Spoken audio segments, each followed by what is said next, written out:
WhatsApp guys, welcome to my channel Jeet automobile. তো আজকে আপনাদেরকে যেটা দেখাবো সেটা হচ্ছে রিয়ার হুইল সিলিন্ডার গাড়ির এক্সপ্রেসো গাড়ি কীভাবে চেঞ্জ করতে হয়। তো এটা হচ্ছে হুইল সিলিন্ডার রিয়ার ব্রেকের। এটা প্রথমে আমরা খুলে নিয়েছি, ব্রেক শুটা খুলে নিয়েছি এভাবে। তো যেটা আপনাদের প্রথমে করতে হবে সেটা হচ্ছে এই যে নাটটা আছে না, যেটা হুইল সিলিন্ডারের সঙ্গে কানেক্ট হয়েছে সেটা খুলে নিতে হবে। এইভাবে খুলে নেবেন।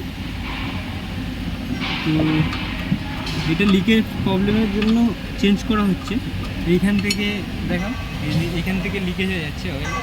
দেখছেন ভেজা আছে, এই যে আমার হাতে লেগে আছে, এই যে ভেজা আছে। তো এর জন্যই আমরা চেঞ্জ করছি এটা। আর এটা প্রথমে খুলে নেবো আমরা।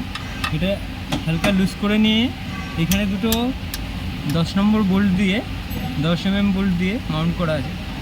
তো এটা আমরা যথারীতি খুলে নেব।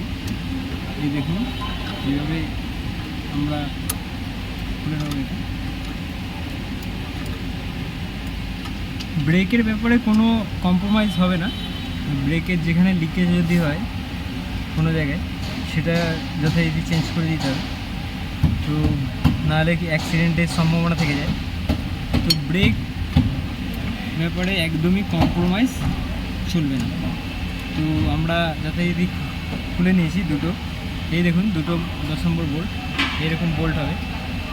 আর এইখানে একটা, এই দুটো বোল্ট খুলে নিয়েছি। আর এই যে এখানে যেটা মেন পাইপ আছে, এটা 10 নম্বর, এটা কিন্তু মেটালের আর এটা কিন্তু অ্যালুমিনিয়ামের।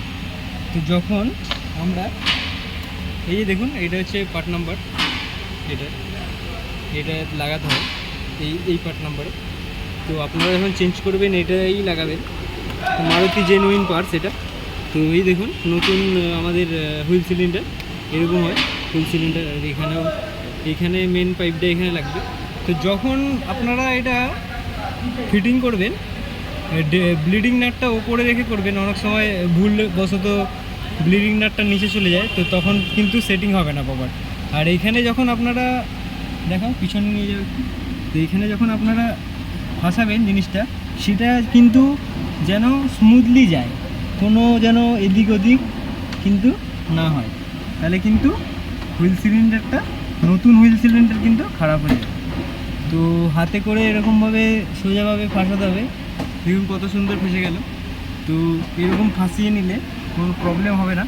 যদি উল্টো পাল্টা করে লাগানো হয় তাহলে কিন্তু হুইল সিলিন্ডারটা থ্রেডে খারাপ হয়ে যাবে, থ্রেডের ভেতরে, আর ওখান থেকে লিকেজ করবে। তখন কিন্তু নতুন হুইল সিলিন্ডারও আপনাদেরকে চেঞ্জ করতে হবে। তো দুটো মাউন্টিং বোল্ট 10 নম্বর যথারীতি আমরা এখানে ফাঁসিয়ে দিয়েছি। তো সেগুলোকে প্রথমে টাইট করে নেব। দেখুন প্রথমে টাইট করে নিচ্ছি। আর যখন আপনারা কাজ করবেন প্রথমে তো ড্রামটা খুলতে হবে, সেটা ড্রামটা খুলে নেবে। ড্রামটা খোলা অবস্থায় আপনাদেরকে দেখাচ্ছি। ব্রেক ড্রাম, এই যেটাকে বলি ব্রেক ড্রাম, এর মধ্যে বিয়ারিং আছে। এটা যেহেতু ABS আছে, তো এখানে সেন্সারও দেওয়া আছে। সেন্সারের এইগুলো হচ্ছে সেন্স করে সেন্সারটা। তো দেখুন এইটা, এই যে আমি যথারীতি টাইট করে দিয়েছি মাউন্টিং বলটা। আর লাস্টে কিন্তু আমি টাইট করব মেন নাটটা। তো আমি মেন নাটটা পুরো প্রপার যেমন টাইট হয় সেই টাইট করে দিয়েছি। এবার আমরা এইখানটা দেখব সোজা আছে কি না। এখানটা সোজা রেখে দুদিকে, এরকম না থাকলে সোজা করে দেব।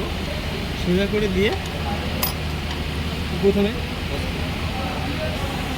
তো দেখুন বন্ধুরা, এই যে আমি পরিষ্কার করে নিয়েছি পুরো এইটাকে। আর এখানে কিন্তু হিট রেজিস্ট্যান্স গ্রিস আমি লাগিয়ে দিলাম। এই পয়েন্টগুলো 6টা পয়েন্ট আছে এখানে। এই যে দুটো, এই যে এখানে একটা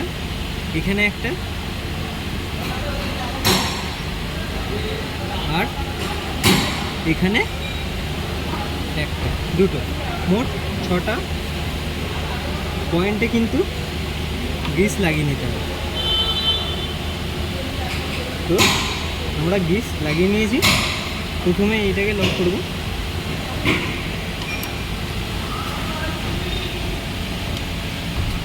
এটা পিনটা এখান দিয়ে ঢুকিয়ে এখানে কিন্তু আমরা স্ক্রুড্রাইভারে করে দেখে নিন, স্ক্রুড্রাইভারে করে ধরে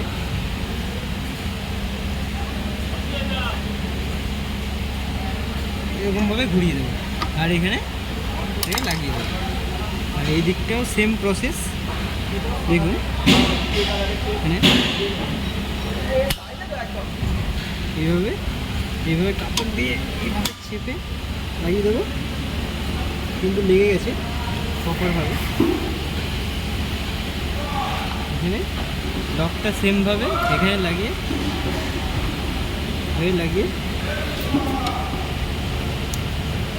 আবার কিন্তু সেম প্রসেসে লাগিয়ে দেবো। এটা আপনারা প্লাস দিয়েও করতে পারেন, এইভাবে ঢুকিয়ে, বা গুটি দিয়েও করতে পারেন। আমার সুবিধা হয় স্ক্রুড্রাইভার দিয়ে করতে। তো দেখুন এইবার দেখে নেবো আমরা একবার এই যে পয়েন্টগুলো ঠিকঠাক আছে কি। তো পয়েন্টগুলো ঠিকঠাক আছে, হুইল সিলিন্ডারটা এরকম খেলছে কিনা দেখে নেবো। তো ঠিকঠাকই খেলছে, আর এখানে ঠিকঠাক লেগেছে কিনা বা এখানে ঠিকঠাক লেগেছে কিনা সব চেকিং করে। তো আমাদের কাজটা সম্পূর্ণ হলো। আমার সঙ্গে থাকার জন্য ধন্যবাদ। তো ভিডিওটা ভালো লেগে থাকলে লাইক শেয়ার করে দেবেন। তো thank you for watching my video. Thank you.